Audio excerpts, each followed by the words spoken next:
নমস্কার, নিউজ বাংলার এখনকার প্রাইম টাইম নিউজ নিয়ে আমি আছি আপনাদের সাথে সঞ্চিতা, আর আপনারা দেখছেন নিউজ বাংলা নেটওয়ার্ক।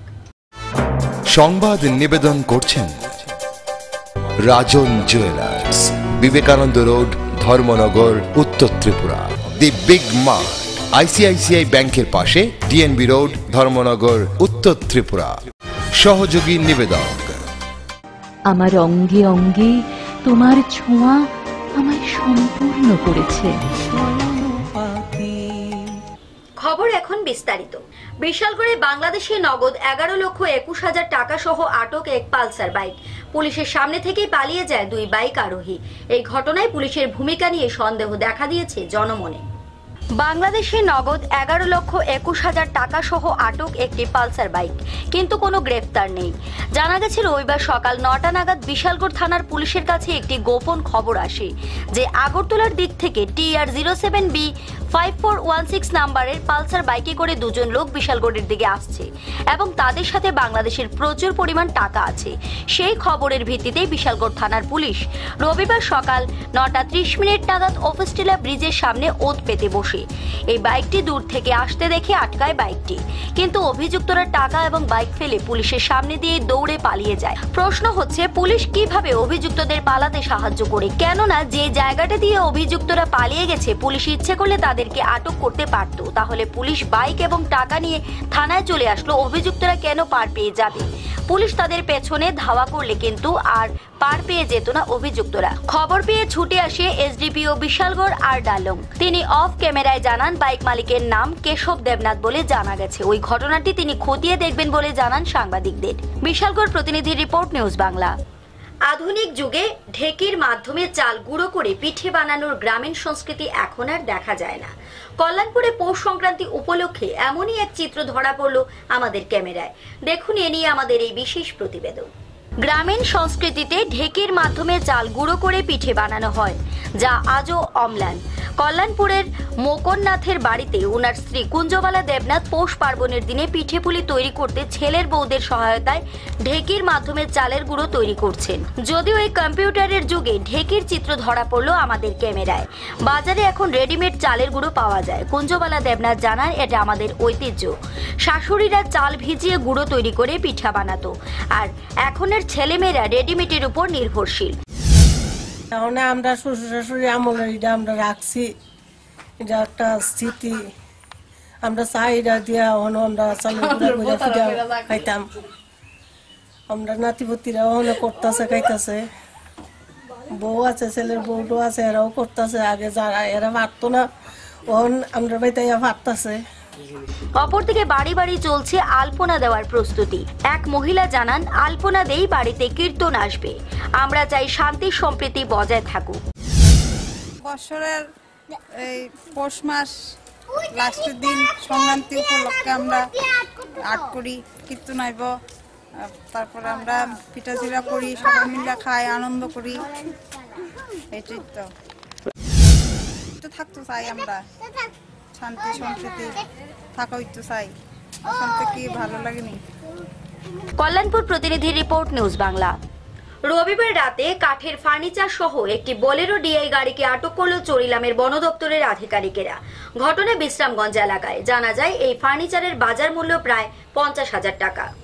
রবিবার রাতে কাঠের ফার্নিচার সহ TR071764 নাম্বারের একটি বোলেরো ডিআই গাড়ি আটক করল চরিলাম বন আধিকারিকেরা।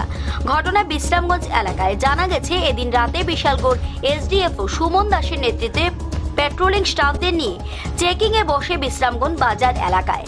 ঠিক এমন সময় বিশালগড়ের দিক থেকে একটি বোলেরো ডিআই গাড়ি কিছু ফার্নিচার নিয়ে সোনামুড়ার দিকে যাচ্ছিল। ঠিক এমন সময় গাড়ির চালক বন আধিকারিকদের দেখে গাড়ি থামিয়ে চালক পালিয়ে যায়। চালককে আটক করার জন্য চেষ্টা করেন বনকর্মীরা।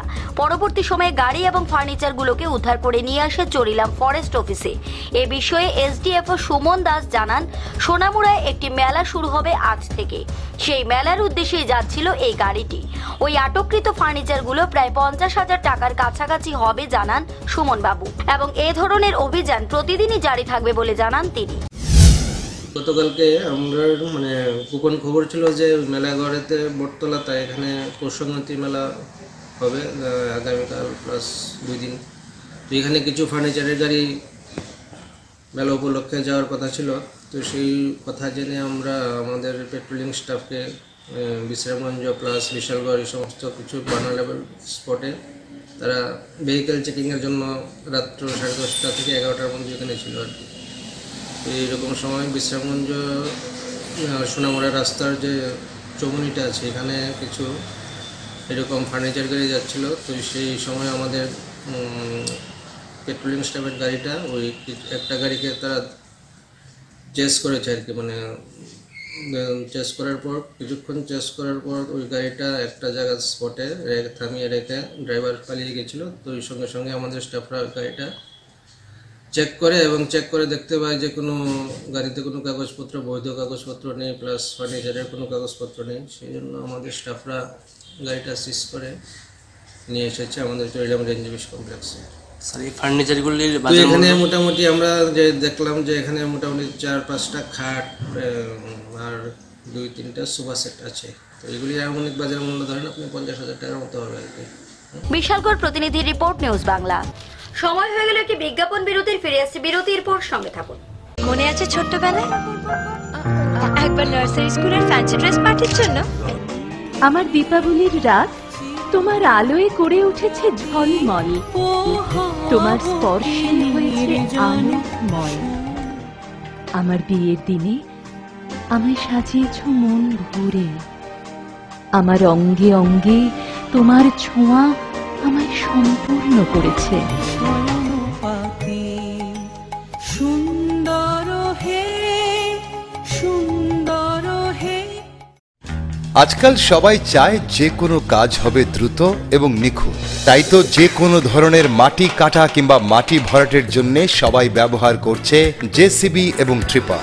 আর উত্তর ত্রিপুরা জেলায় অতি সুলভ মূল্যে জেসিবি এবং ট্রিপার ব্যবহার করে সরকারি কিংবা বেসরকারি মাটি কাটা কিংবা মাটি ভরাটের নির্ভরযোগ্য প্রতিষ্ঠান এএসটি এন্টারপ্রাইজ, যেখানে সরকারি ও বেসরকারি সব ধরনের নির্মাণের জন্য অতি সুলভ মূল্যে স্টোন সাপ্লাইও করা হয়। এছাড়া আপনার যে কোনো প্রয়োজনে বিভিন্ন সামগ্রী পরিবহনের সুবন্দোবস্ত রয়েছে এএসটি এন্টারপ্রাইজে। তাই মাটি কাটা কিংবা ভরাট অথবা স্টোন কিংবা সামগ্রী পরিবহনের জন্য আজই যোগাযোগ করুন এএসটি এন্টারপ্রাইজে, চুরাইবাড়ি হায়ার সেকেন্ডারি স্কুলের পাশে, উত্তর ত্রিপুরা।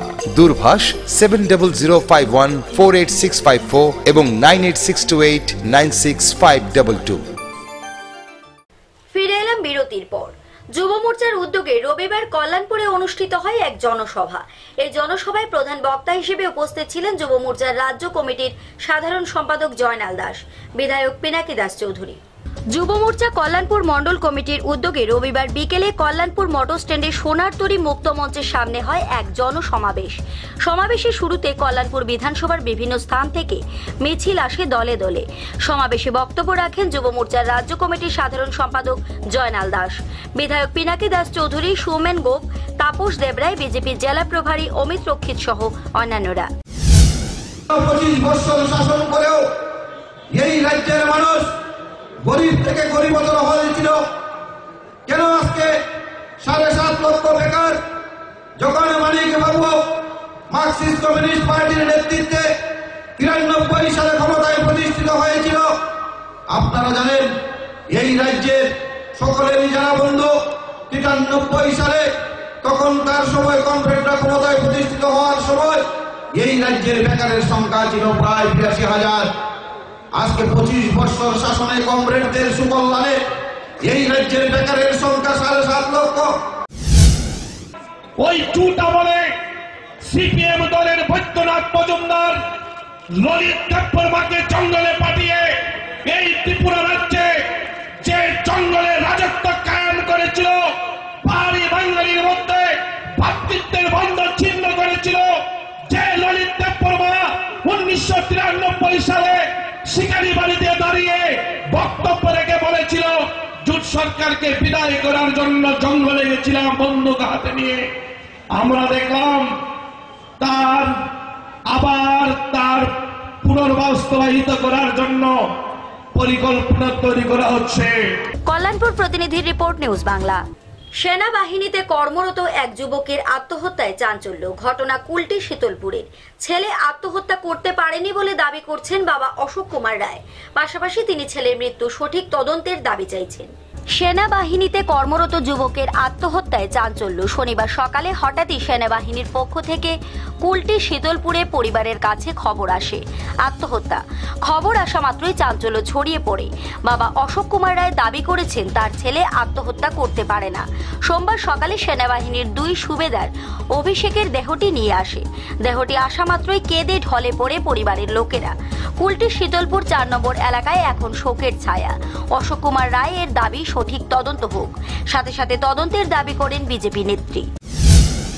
घटना बहुत ही दुखद है, लेकिन हम लोगों के पास भी ये प्रश्न खड़ा है कि एक आर्मी का जवान उस बारे में जब तक मैं टेक्निकल वो मतलब अचानक से सुसाइड क्यों करेगा? ना तो कोई घरेलू प्रॉब्लम दिख रहा हमको। माँ बाप का इकलौता बेटा था, घर खुशहाल है, सब कुछ है, उसकी शादी भी लग गई थी। तो अचानक से वो माँ पिताजी से बात करने के बाद अचानक रात में बात हुई, सुबह खबर आता है कि उसने सुसाइड कर लिया।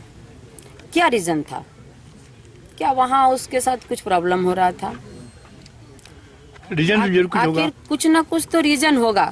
सुसाइड कर लेना ये मैंने हंसी मजाक नहीं है। सुसाइड करना मतलब उसको भी पता है हम मर जाएंगे। तो क्या रीज़न है ये हम लोग मैंने पूरा यहाँ के जितने जनता देख रहे हैं आप, या हम लोग पूरे शिल्पांचल वासी या पूरे देशवासी सब हम लोग जानना चाह रहे हैं कि सेना में इस तरह की क्या बात होती है कि वहाँ के जवान आत्महत्या कर लेते हैं। कि मेरा बेटा सुसाइड किया, यही मेरे पास रिपोर्ट है। इसके आगे कोई रिपोर्ट नहीं है। हमको पूरा निर्णय चाहिए कि कैसे किया, क्यों किया, कारण क्या था।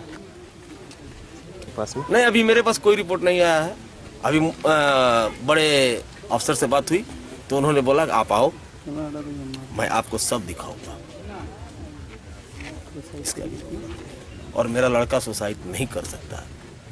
अगर किया है तो क्या कारण है ये हमें जानना है, हमको चाहिए। अगर किया है तो, नहीं तो किसी दूसरे कारण से कुछ भी हो, और उसके बाद समय बताएगा। अभी इस बारे में कुछ नहीं बोलना चाहते, समय बताएगा। কলকাতা প্রতিনিধি রিপোর্ট, নিউজ বাংলা। এখনকার মতো প্রাইম টাইম নিউজ এ পর্যন্তই। আমাদের পরবর্তী সংবাদ দেখার জন্য চোখ রাখুন নিউজ বাংলার পর্দায়।